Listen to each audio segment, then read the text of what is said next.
Hello everyone, कैसे हैं आप सब लोग। आई होप आप सब बहुत अच्छे होंगे और बहुत अच्छे से अपने एग्जाम्स की प्रिपरेशन कर रहे होंगे। आप लोगों की प्रिपरेशन को बूस्ट अप करने के लिए हम लोग लेके आए हैं रिवीजन सीरीज, जिसमें हम सारे चैप्टर्स कवर करेंगे। आज हम जो चैप्टर पढ़ने वाले हैं उसका नाम है वैल्यू ऑफ सप्लाई। इस क्लास में मैं जो नोट्स यूज करूंगी वो बिल्कुल फ्री ऑफ कॉस्ट अवेलेबल है। डिस्क्रिप्शन में आपको एक लिंक मिल जाएगी, आप उस लिंक पे जाके नोट्स को डाउनलोड कर सकते हैं। अब चलते हैं हमारे टॉपिक की तरफ। चैप्टर का नाम है हमारा वैल्यू ऑफ सप्लाई। सबसे पहले ये देखते हैं हमें इस चैप्टर में पढ़ना क्या है। इस चैप्टर में हमें वो वैल्यू कैलकुलेट करनी है जिस वैल्यू पे हमें गवर्नमेंट को जीएसटी पे करना है। एग्जाम्पल लेते हैं, आप एक शॉपिंग मॉल पे गए और वहां पे आपको एक जीन्स पसंद आई।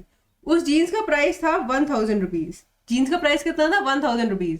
आप वो जीन्स लेके बिल काउंटर पे गए, वहां पे उन्होंने क्या करा, जीन्स का प्राइस लिखा 180, उन्होंने जीएसटी ऐड किया और 1180 का टोटल आपको बिल इशू कर दिया। अब ये जो 1000 रुपीज है ये कहां से आया, ये वैल्यू कैलकुलेट करना हम सीखेंगे इस चैप्टर में। ठीक है, अब देखो, जो गवर्नमेंट है ना, गवर्नमेंट का रूल बहुत सिंपल है। गवर्नमेंट का फंडा एकदम सिंपल है। गवर्नमेंट कहती है सपोज करो ये पेन है और ये पेन मुझे सेल करना है।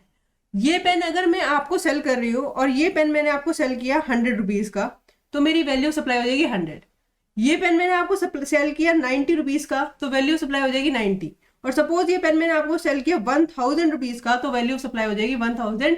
मतलब गवर्नमेंट कहती है कि जितने में भी आपने ये पेन सेल किया, मतलब जितने में भी आपने ये ट्रांजेक्शन करी, उसे ही हम आपकी वैल्यू ऑफ सप्लाई मान लेंगे। क्या करेंगे, जो आपकी ट्रांजेक्शन वैल्यू है उसे ही हम आपकी वैल्यू ऑफ सप्लाई मान लेंगे। कंडीशन 2 होनी चाहिए, 2 कंडीशन पूरी होनी चाहिए तभी हम ये चीज मानेंगे। 2 कंडीशन क्या है, जो आपकी जो ट्रांजेक्शन है वो अनरिलेटेड पर्सन के साथ होने चाहिए और प्राइस आपका सोल कंसिडरेशन होना चाहिए। मतलब आप लोग मेरे से रिलेटेड पर्सन नहीं होने चाहिए और प्राइस हमारा सोल कंसिडरेशन होना चाहिए। अगर ये दोनों कंडीशन सेटिस्फाई हो जाती है तो जो हमारी ट्रांजेक्शन वैल्यू है उसे ही हमारी वैल्यू ऑफ सप्लाई मान लिया जाएगा। मतलब जितने में ये पेन मैंने आपको सेल किया उसे ही वैल्यू ऑफ सप्लाई मान लिया जाएगा। अब आपके मन में डाउट आएगा कि मैम व्हाट इफ ये दोनों कंडीशन सेटिस्फाई नहीं होती हैं, तो तब क्या होगा। उस केस में हमें वैल्यूएशन रूल्स रेफर करने होते हैं।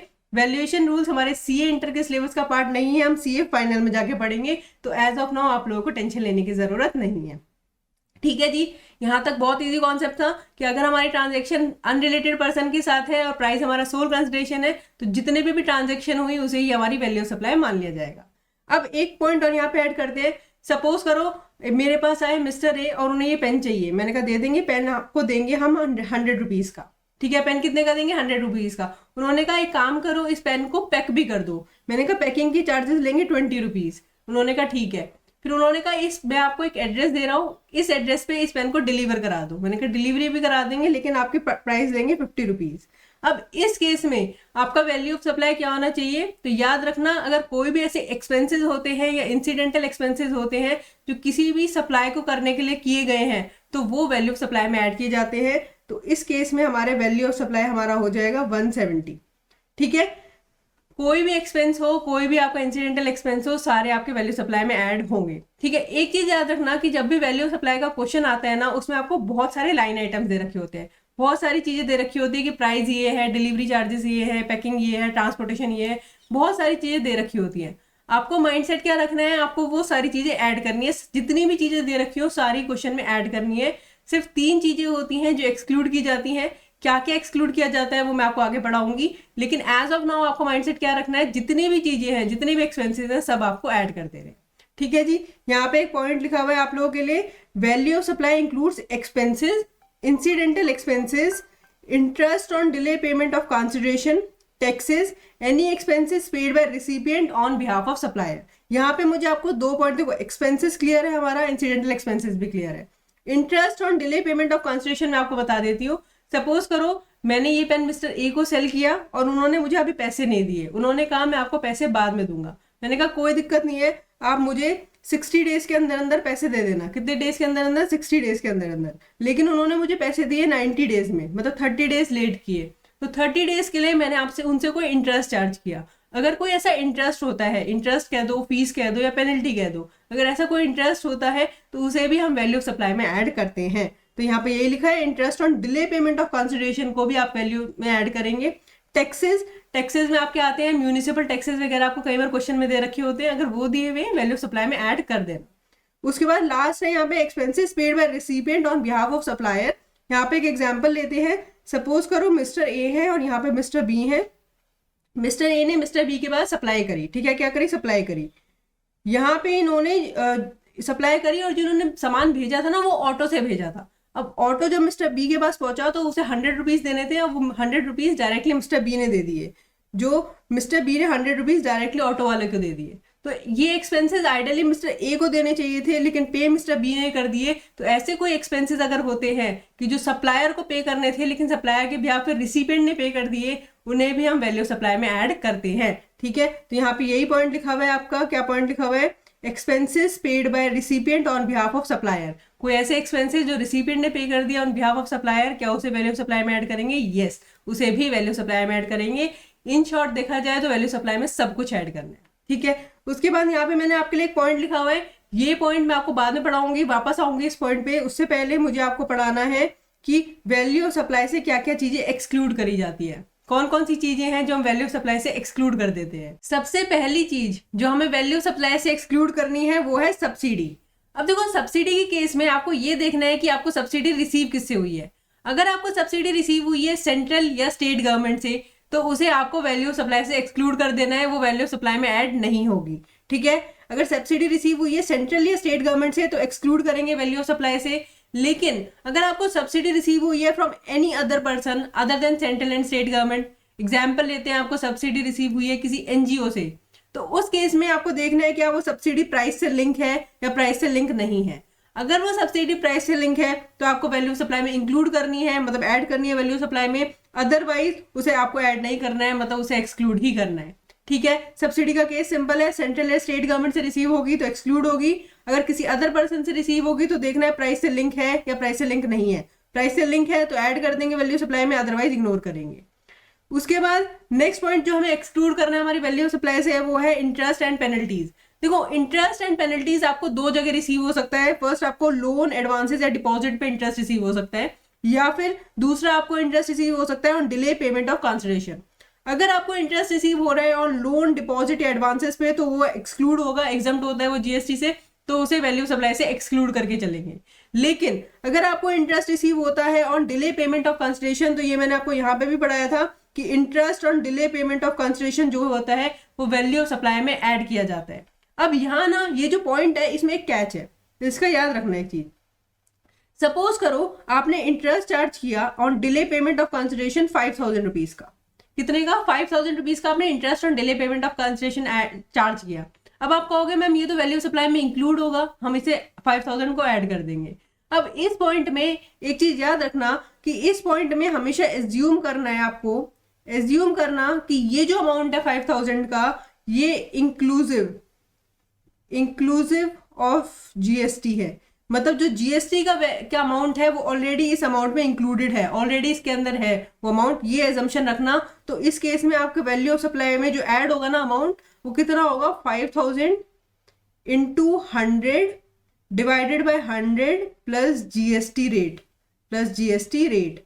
अब सपोज करो आपका जीएसटी रेट 18% है, तो 5000 into 100 divided by 100 plus 18, 5000 into 100 by 118। अब जो अमाउंट आएगा ना, ये प्रॉब्लम सॉल्व करके जो अमाउंट आएगा वो अमाउंट आपको वैल्यू सप्लाई कैलकुलेट करते हुए ऐड करना है। ये पॉइंट याद रखना।